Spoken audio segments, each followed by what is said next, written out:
পেলাই নিদি ধুনীয়া এটা ৰেচিপি বনাব পাৰি। মই আজি তাকে দেখাম আপোনালোকক। কবিৰ ঠাৰিকেইটা ধুনীয়াকৈ মই কাটি লৈছোঁ। আপোনালোকে এনেকুৱা কাটি লৈ মই শুকান মাছেৰে বনাম আৰু অকণমান সিজাই ল'ম। এতিয়া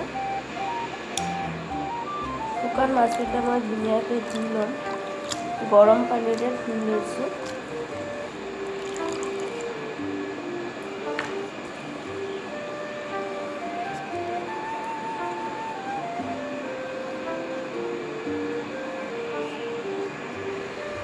ইয়াতে মই পিঁয়াজ আৰু নহৰু কাটি দিলোঁ আৰু ইয়াতে শুকান মাছকেইটা দিছোঁ।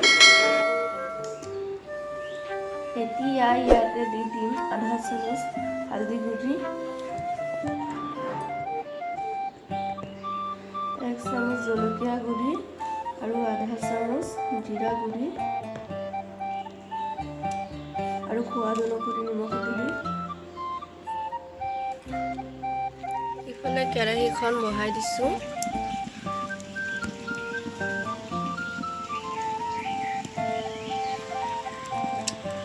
কেৰাহীখন গৰম হৈ গ'ল। ইয়াতে দি দিম অকণমান সৰিয়হৰ তেল।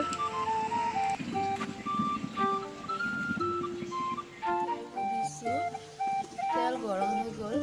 এতিয়া কাটি থোৱা পিঁয়াজ আৰু নহৰুখিনি দি দিম একেলগে।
মছলাখিনি দি ধুনীয়াকৈ মজাই ল'ম।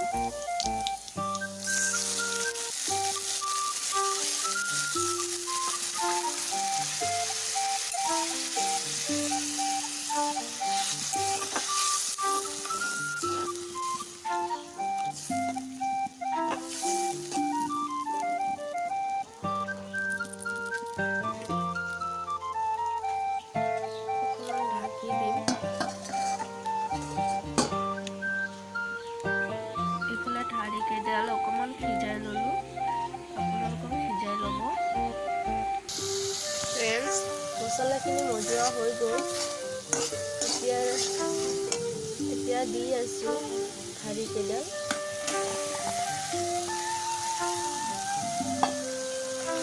ঠাৰিকেইডাল এনেকুৱা অকণমান লৰাই তাৰপিছত ঠাৰিকেইডালো আৰু অকণমান মজাই ল'ম।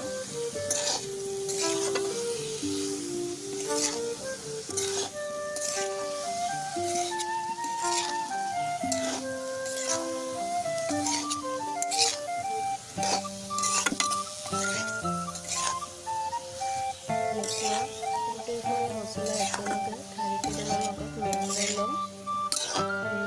তাৰপিছত অকণমান ঢাকি দিম আৰু মজাই ল'ম। ইয়াতে ঢাকি দিম।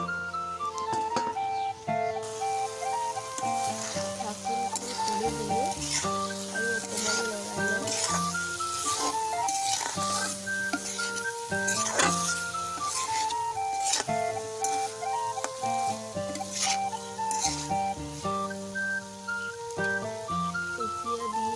পানী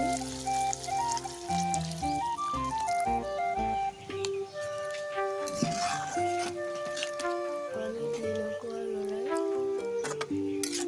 আৰু ঢাকি দিম। ফ্ৰেণ্ডছ, মাজত এবাৰ চাই দি আছোঁ কেনেকুৱা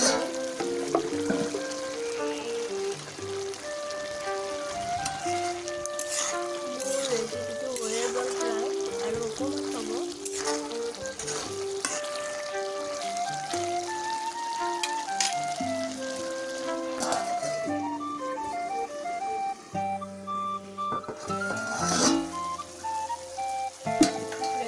মোৰ ৰেচিপিখন হৈ গ'ল।